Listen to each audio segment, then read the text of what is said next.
Hi, everyone. I want to be respectful of your time, so I do want to get the ball going with today's meeting. As I mentioned in the invitation email, for what it's worth, I realize that many of you have a lot of questions pertaining to a very specific email that came out in May.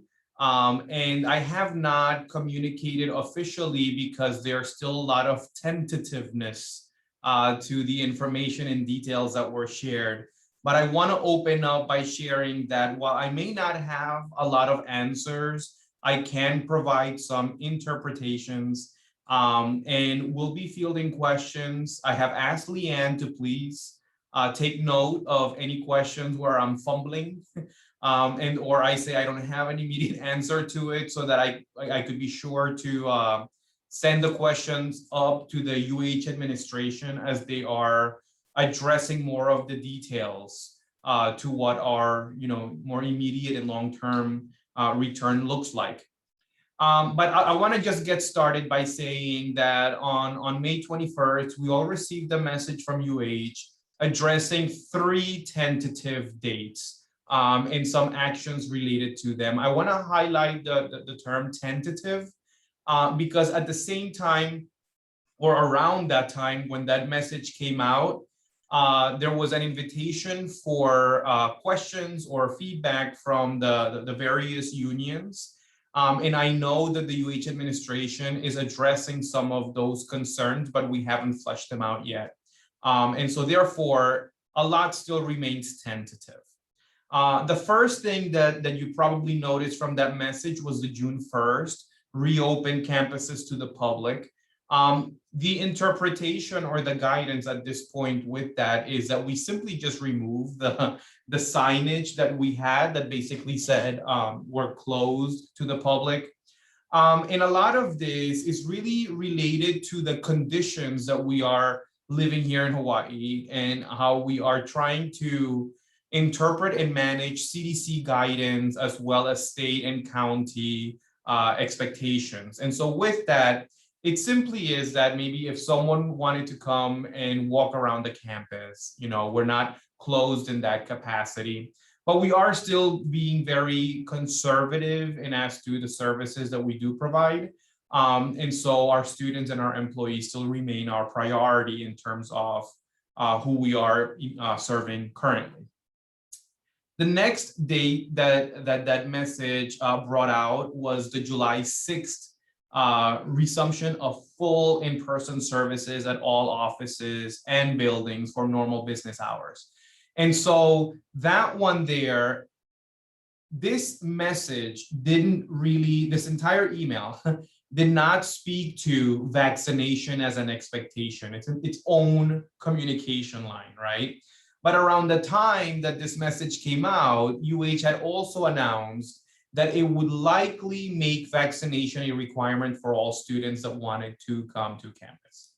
And so because that vaccination approval from the FDA, it's taking a little bit longer than initially anticipated, it is possible that that may derail a little bit of these tentative dates. But for what we know so far in the current impression and interpretation is that whereas we may have had some limited hours or even offices that are working exclusively remotely, I can't say that there are many of these instances here at Leeward, but for other campuses, especially, I think that there may have been more offices that were more exclusively remote, that for that July 6th deadline, that these spaces begin to operate under regular business hours.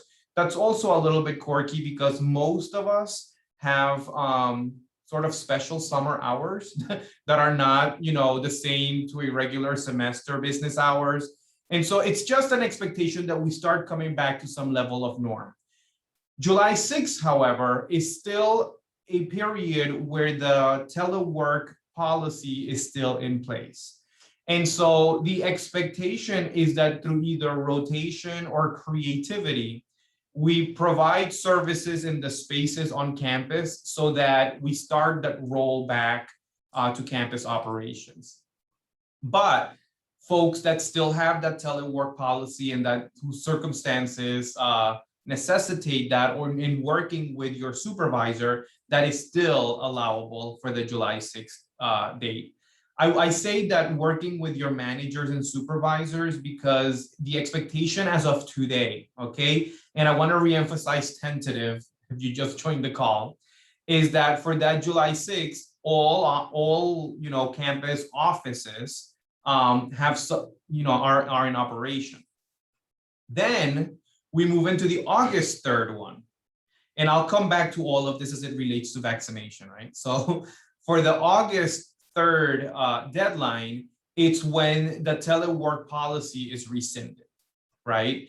And so that telework policy came into place because of the pandemic and the CDC guidance. If you have been following what CDC has been more or less saying, as most places have been going up in the vaccination, down in the caseload, down in the hospitalizations, that need to diffuse, large gatherings and things like that is slowly going down. And so those are the conditions that are being used to make some of these determinations.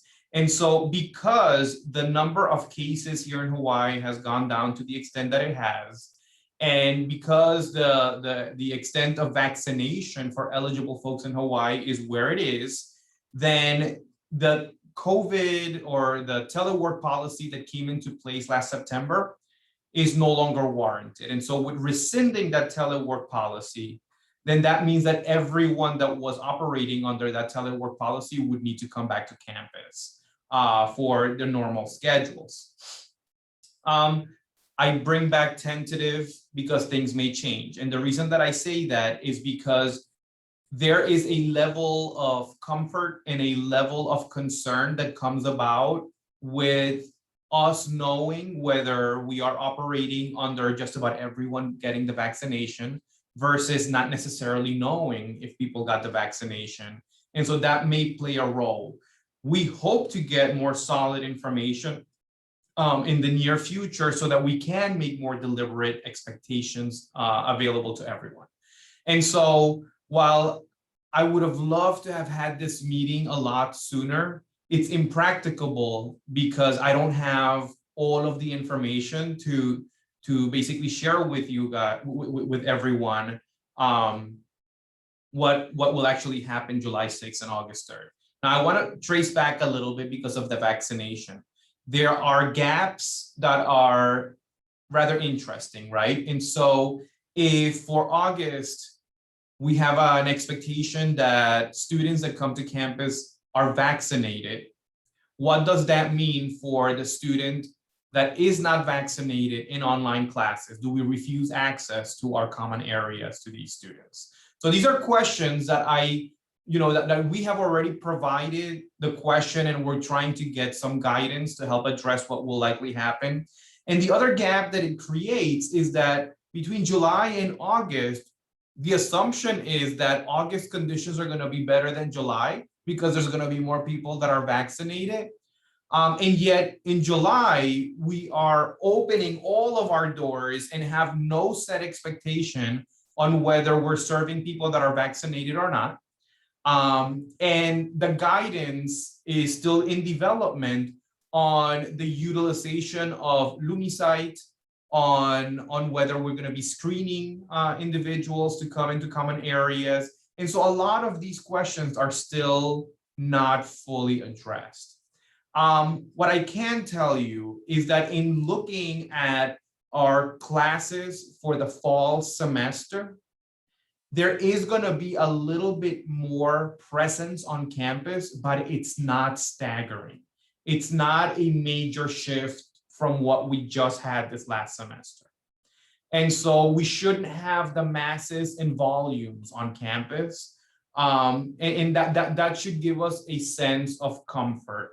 Now, I am really optimistic that within the next week, or worst case scenario, 2 weeks, we'll have more deliberate information to share because there are many ramifications. If the FDA does approve the vaccine, then the requirement becomes a thing for our students for the fall. Then we need to have a whole set of answers to how we manage that process, right? If we see that the FDA is not pushing through that approval for the vaccination, for the vaccine rather, there are, we're wobbling, right? Because it's possible that UH could still require it ahead of it getting the full approval from the FDA. There is at least one institution that I've heard of that has already communicated that they are requiring the vaccine independently of the FDA's approval. And so we don't have that guidance yet for UH. And so we're kind of in that puzzled environment. I know that many of you have submitted questions, and I had some of those very questions, and I want to quickly address some of them, as I think that, we may have some answers. So new guidelines are in the making, and these guidelines are being informed by the CDC recommendations. It's quite possible, like the DO.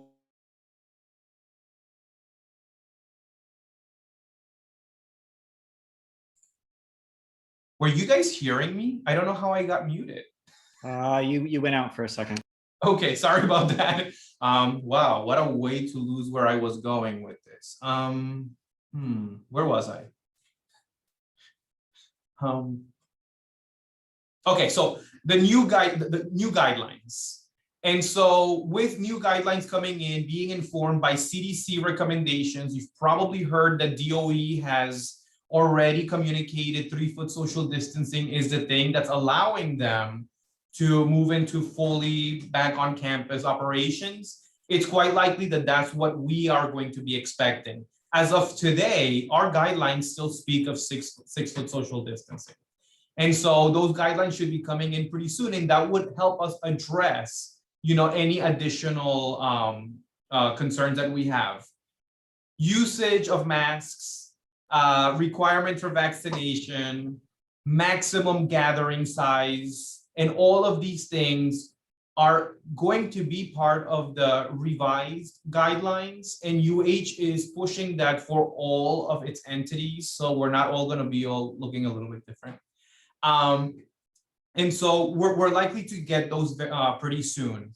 In preparation for this, whether it's 6-foot, 3-foot, vaccine, no vaccine, whatever it is, I've asked Lorelei to work with the rest of the administration and the different offices to ensure that if we haven't already purchased and equipped ourselves with, say, barriers and or any other type of, wipes and sanitizers and whatever it is that we need to create that safer environment, that we do that now.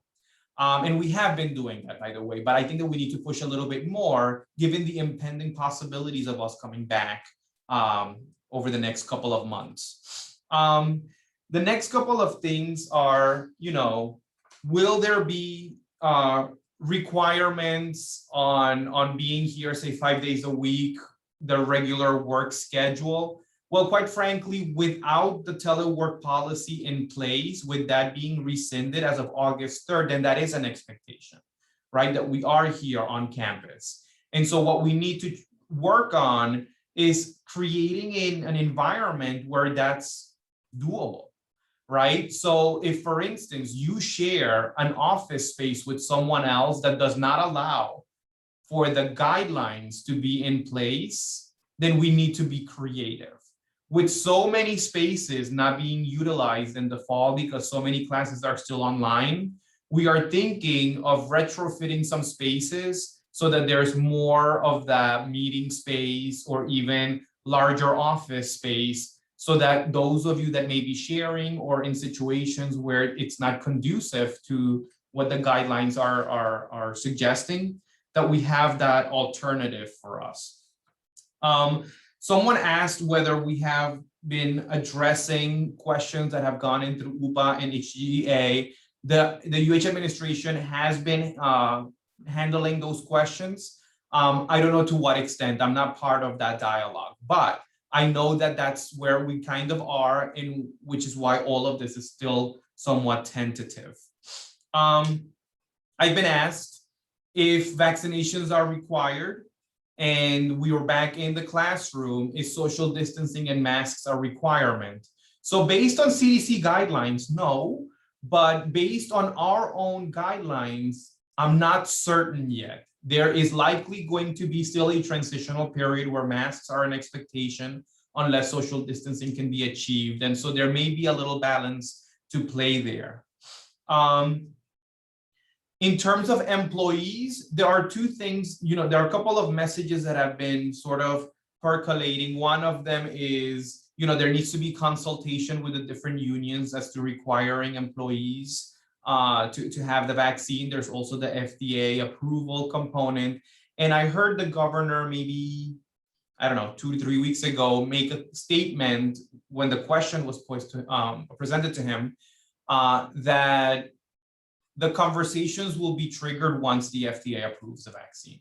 And so that's the extent to which I have an answer for that one. As of right now, I don't have any more delivered information there. There were questions. Okay, so someone did submit a really lengthy question, and I appreciate it because it was in part a bunch of questions and in part some things that I totally agree with that I want to share with everyone. So so what has been happening with vacant positions? And so for health and safety, vacancies have been very little bit, but there's been a trickle effect where we have been able to fill some positions. We are getting a little bit more aggressive at it. And so for those of you that are probably working closer to me, you've probably been getting messages from me on trying to get more through. And we're hopeful. I am personally optimistic that the hire freeze would be lifted at least a little bit more, because we have a lot of areas that are quite frankly working on a very lean staff and everyone's just a little bit overwhelmed. And so I definitely want to support us by filling some more positions. I've been asked questions about convocation. I will say that, recently had some meetings about what we would want to do for convocation. Because there's so much unknown and there's so much planning to go with it, it's quite likely that there will be a major component that's going to be online. But I would love to have some type of hybrid situation where there's some type of in-person as an option situation, because I do miss seeing a lot more people. And there was a line of comments that speak to helping us with our morale as an institution and trying to, get a little bit more encouragement going, because we've had well over a year of this distance operation. And so I agree. I mean, there were comments about maybe putting together an LCC Ohana picnic to get us all together and just connect again. There will be new signage coming about, and a lot of this, again, we're waiting on the final guidelines that should come in pretty soon so that we could have signage posted everywhere on what everyone needs to be doing and following. There were questions about bathrooms and other resources on campus, so whether there'd be more food and more bathrooms available on campus, because we've been somewhat restricted. And a lot of this has been sort of modified based on the volumes of people that we've had on campus. And so as we expect more people to come in, then some of the vendors are willing to come back and serve us.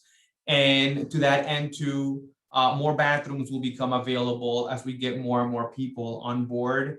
I did get a note, and I could be totally wrong, but the DH portable restrooms will not be open, and the AM bathroom will, I can't remember what that was. So someone may need to put it in the chat box on what's going on with the AM bathroom, because I missed that comment. But I now want to basically just open it up because I know that there may be more questions. I will say that there was an HR related question that was submitted in through the queue, and I'm not addressing HR related questions in a campus forum. But if there's something that you more specifically want to ask me, please feel free to email me. And we could connect in a different capacity. But at this point, I'm really open to questions. Again, I may not have good answers for you, but it's been a while since we had a campus Zoom, and I wanted to come back and at least connect, because I know that we're all just waiting and very anxious and as to what, what to expect of the near future. So with that, I can entertain questions.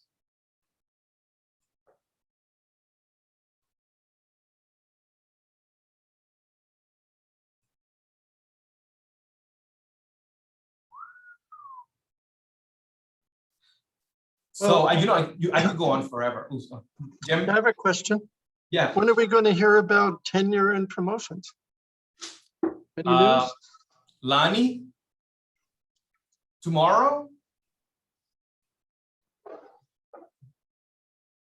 I'll connect with you, Jim. It'll come out pretty soon. Okay. We're all wishing for success on the part of our good faculty members. I know it. I know it.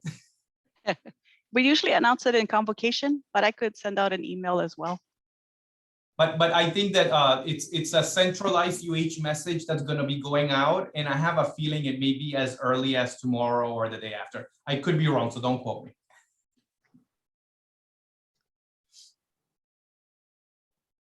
Anyone else? Carlos, there's a message in the chat from Danny.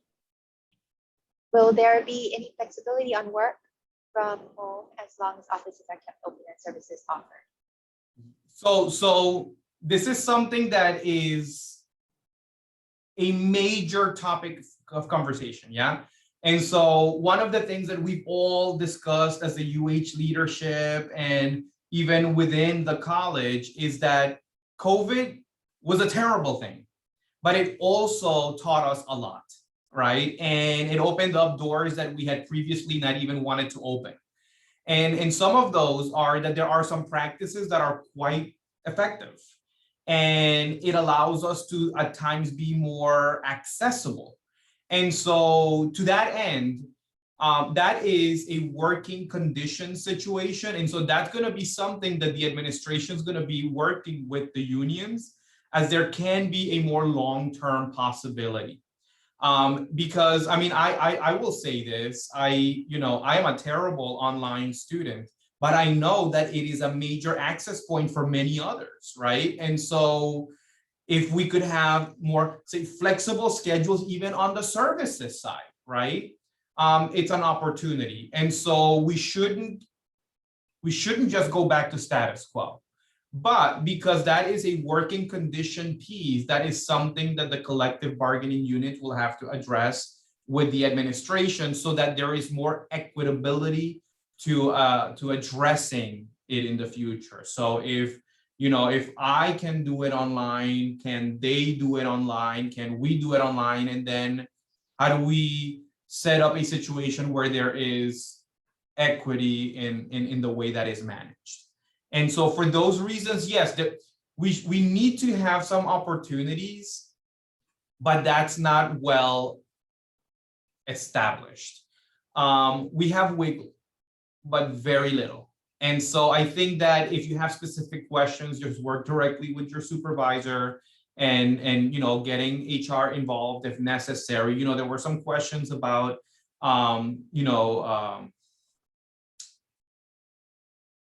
ADA and how it may be dealt with differently for employees post-pandemic. At this point, if there is some type of exception or some type of accommodation, we'll work through HR for that. We've had existing processes for it. It's not necessarily going to be different post-pandemic, at least not immediately. Things may change later on. But I don't want to dismiss the fact that many of us were able to work remotely and do well. And so again, it's something that I think that we've all recognized, but we also recognize the involvement of the collective bargaining units, and then also that of us as supervisors and managers that need to ensure that our services are equitable and accessible, and that we don't have instances where there is no presence because all of us may be online or whatever. So those things need to be addressed. And so we want some progress on it, but that's not quite there yet.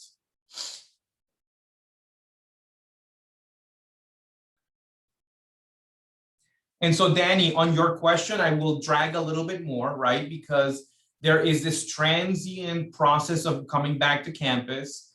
For July, there's still that flexibility, telework still on, but as of right now, the guidance tentatively is that August 3rd, telework goes out the window, right? And so things can change between now and next week. Things could change, and I could have an email already in my mailbox saying otherwise. But I do want to say that at the very least, in reading that guidance with those tentative statements, that's what the expectations are.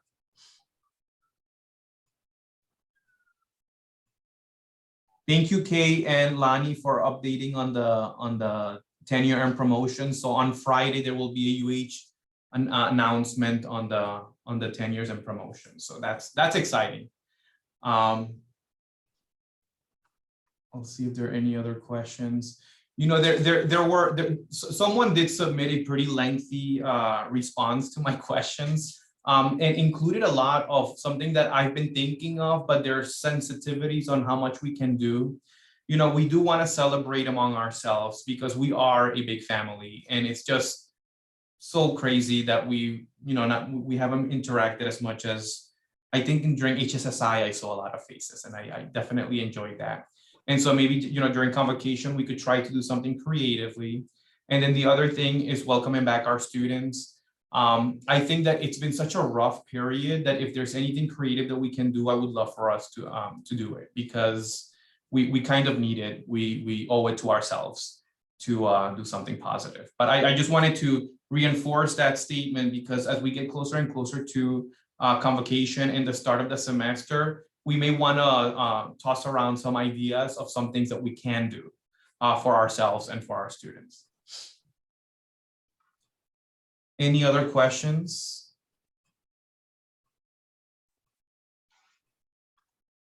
It's either I'm extremely boring or pretty thorough. Carlos? Yes. Carlos, it's Wade.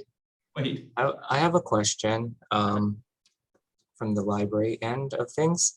So after that May email went out, I've been in discussion with my colleagues at the other campuses, and then there were questions among us as to whether or not the June 1st date reopening to the public applied to libraries, because most of the libraries have now reopened to varying degrees. Our library is open right now almost to pre-pandemic schedule during the summer. And so the guidance we got back from the CC system office was that July 6th, that date, would be the date that libraries are going to be open to the public. And so we're working towards that as a date. Is that a date that, you know, we're following, I guess, because some of the other campuses, the libraries are at different stages in readiness to reopen. Some libraries never closed for the entire pandemic. They remained open. Our library closed for about 6 months. We reopened on a limited schedule in the fall semester. And since May, we've been open pretty much, you know, a regular normal business day. So I guess, what I'm saying is everyone is at a different stage at which they're ready to reopen. And so for us, I think in talking to the staff here in the library and the Learning Commons, you know, we're working towards July 6th as being the date that we're welcoming the public back into the library. And we're getting quite a few calls from the community to asking whether or not we're open. I just got a call during this meeting. Wow. So wait, and I appreciate that question. Yes, I am personally following to that interpretation that came out of the UHCC office, in that the June 1st one was pure and simple signage, but we're not necessarily, we're restricted still to our employees and our students in our, you know, indoor spaces. For the July 6th, that's the one where, you know, all offices need to be open to a regular schedule. That doesn't mean that on that day there still couldn't be rotating employees, right? And so, but as long as the spaces are open, the degrees to which our spaces are open I really trust in my leadership and in your guidance as supervisors and unit heads in addressing the extent to which we are fully open, right? So when we have multiple floors and it's really difficult to navigate and manage, as long as we can, operate in all services and whatnot in some capacity, I do trust in our unit heads and our leadership to define those. Like for instance, in your case, there was a period where I think only the first floor was open. And so to the extent to which there need to be some restrictions so that we could manage, that's okay, because this doesn't mean or imply that, we have buffet lines open for eateries. It just means that we have an option, right? And so yes, and so for the July 6th is the one where we are all tentatively seeing that our spaces will be open to the public, but there's still some questions around that, right? Questions around screening of folks that are coming in. So for instance, I'm quite confident that the guidelines are going to speak to Lumicite being a requirement, but when and if eventually there'll be a connection with the vaccination requirement, I don't know, if that's going to hit at all in July. I don't even know if we aren't going to miss it in August. But I think that all of that will inform what's going to happen, because quite frankly, if we start seeing surges of the public going into the library, I myself will go to the library and start restricting how we operate, because we want to make sure that we don't loosen the screws too much and end up having to close shop, right? And so we'll operate with that. So I think, Wade, the message that you received, I received it too, and I think you received it ahead of me by maybe an hour or two from when I opened the message, but it's the same interpretation, and so that's definitely the guidance that we're following. I just wanted to add, and I know this is just evolving, so there's no real answer to it. But the whole idea of I get the requirement that students, should the FDA approve the vaccine, be required to show proof of vaccination before attending in-person classes. The question did come up as to, what if students who are taking all online classes, not vaccinated, haven't shown proof of vaccination, do come to campus, do want to use services, right? And how do you manage that, right? And then I've had this discussion amongst, the library staff at least, and amongst my colleagues at the other campuses, and I think that our people here in the library are pretty much on the same page, less so the other campuses in terms of whether or not they want to be able to check vaccination status. To be honest, I'm gonna come out and just say, I don't necessarily want myself or my staff to be required to check someone's vaccination status, because I'm not required right now to check to see if someone has, a required vaccination. The confidence for me is coming from the fact that I know that everyone here right now working has been vaccinated. So that's one level of, lesser risk. The other factors that, go kind of prompt me to take this position at this point in time is that, we still require masking indoors, right? We're still enforcing social distancing. We have all the barriers that you could possibly want, so, with all of these, I guess, things in place, right? We're not asking students coming in now for their vaccination status. So the students we're working with at this point could be vaccinated or might not be vaccinated. I just really think that it's going to be, if we're going to go down the road of asking people to show proof of vaccination, it's a very highly charged issue that's going to lead to confrontation. And so my preference right now would be not to go down that road, just because I feel safe enough at this point, with all the precautions that we have, with all my vaccination status, with everyone's vaccination status, that I don't need to delve into that. We're using Lumicite, you know, it's a symptom checker. It's not foolproof, you know, at all, but we're requiring that. So, you know, I would just, from my perspective, where we don't necessarily get to, you know, we're kind of uncontrolled in terms of who comes to us. We're controlling it now. We're not letting the public in. July 6th, if all goes as planned, we're going to let the public in. But I don't care whether or not someone is vaccinated or not, as long as they follow our rules. And that would be masking, social distancing, etc.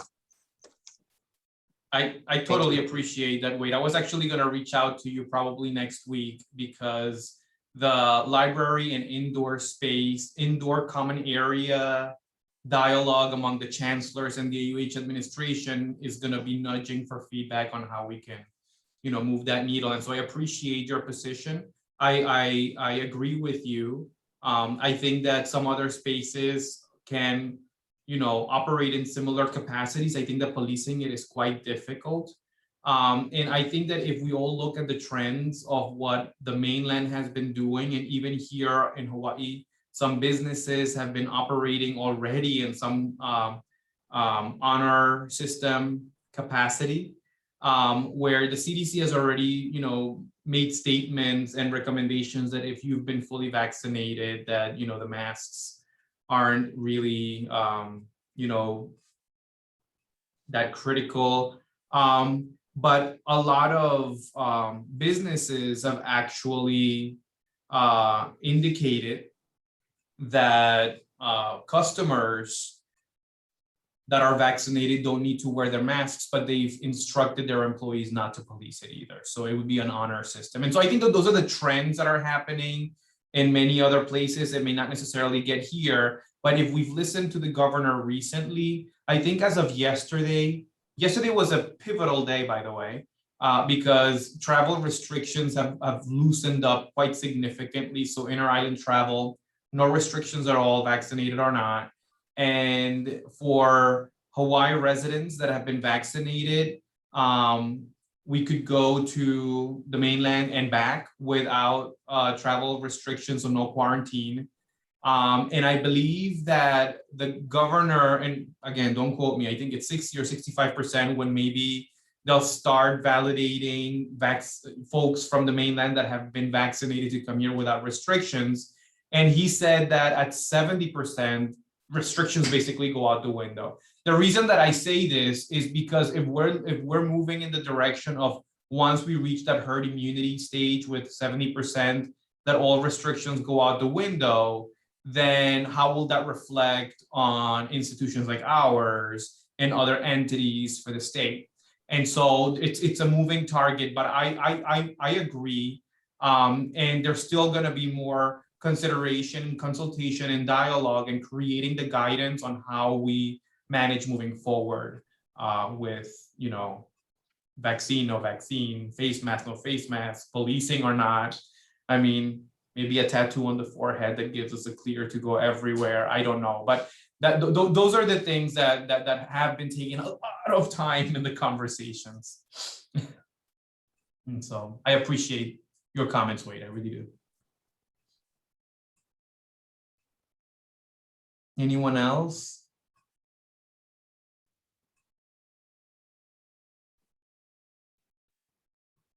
All right, well, I know that everyone's time is really important. I think that this summer has been a really challenging one. I felt last year was hard. This year is even harder, I think, and I think all of us are feeling it. So I just want to reinforce how you know, how committed I feel, and how you guys have committed so much during these times in navigating all we have. And I really appreciate what everyone has been doing. It's been a great experience given the circumstances. And so that's all thanks to you. And I'm really looking forward to, you know, hopefully maybe as early as convocation where we could do something that's celebratory and get our spirits back up. But thank you so much. And again, I'll continue looking at that link with the questions. If you have submit any additional questions, feel free to do so. In addition to that, as soon as the guidelines come in or anything more material comes in about decisions on these dates, I will be communicating not only through another campus Zoom, but also with communication through email, because not many of us can attend these meetings. And so I just want to make sure that people are well informed. And so thank you so much for that. Appreciate all that you're doing. Thanks for doing all that you do. Have a great one.